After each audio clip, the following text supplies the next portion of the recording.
లింగ పురాణం ఎపిసోడ్ 11 దక్షుడికి పునర్జన్మ శక్తిపీఠాల ఆవిర్భావం. ఓం నమ శివాయ. శ్రీ సద్గురు సీతారామమ్మ గారి ఆశీస్సులతో లింగ పురాణ వైభవాన్ని కొనసాగిద్దాం. వీరభద్రుని ప్రళయం తర్వాత యజ్ఞశాల మొత్తం శవాల దెబ్బలా మారింది. దక్షుడు చనిపోయాడు. దేవతలు గాయపడ్డారు. మిగిలిన దేవతలు బ్రహ్మదేవుడు భయంతో కైలాసానికి వెళ్లి పరమశివుని పాదాలపై పడ్డారు.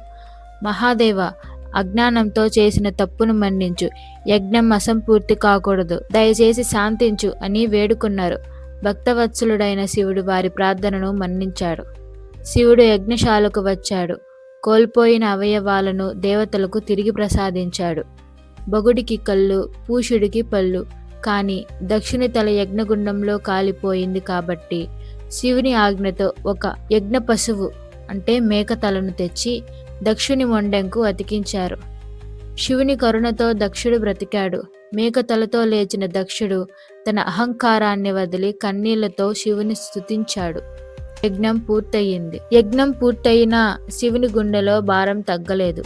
యజ్ఞగుండం దగ్గర కాలిపోయిన సతీదేవి శరీరాన్ని చూసి ఆ దేవదేవుడు తట్టుకోలేకపోయాడు. సతీదేవి మృతదేహాన్ని తన భుజాలపై వేసుకొని పిచ్చివాడిలా లోకాలన్నీ తిరగడం మొదలుపెట్టాడు. శివుని వియోగం ఆ బాధ సృష్టికి ప్రళయానికి తెచ్చింది. ఆయన కంటకారణ కన్నీటి బిందువులే రుద్రాక్షలుగా మారాయని పురాణాలు చెబుతున్నాయి. శివుణ్ణి ఆ ఘోర ఆవేదన నుండి బయటపడేయడానికి, సృష్టిని కాపాడటానికి శ్రీ మహావిష్ణువు తన సుదర్శన చక్రాన్ని ప్రయోగించాడు.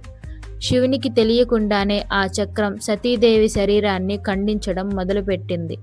చక్రం తాకినప్పుడల్లా అమ్మవారి శరీర భాగాలు భూమిపై వేరువేరు చోట్ల పడ్డాయి.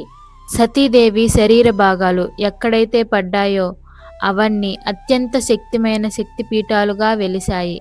చివరికి శరీరం బరువు తగ్గడంతో శివుడు కోలుకొని కైలాసానికి వెళ్ళి ఘోర తపస్సులో మునిగిపోయాడు. మరి శక్తి లేని శివుడిని మళ్ళీ పార్వతీదేవి ఎలా చేరింది? ఆ పునర్జన్మ రహస్యం వచ్చే ఎపిసోడ్లో చూద్దాం. ఈ వీడియో గనుక మీకు నచ్చినట్లయితే లైక్ చేయండి, షేర్ చేయండి. వచ్చే వీడియోని మిస్ కాకుండా ఉండడానికి మన ఛానల్ను ఇప్పుడే సబ్స్క్రైబ్ చేసుకోండి. కమెంట్ బాక్స్లో ఓం నమ శివాయ అని టైప్ చేయడం మాత్రం మర్చిపోకండి. ఓం నమ శివాయ.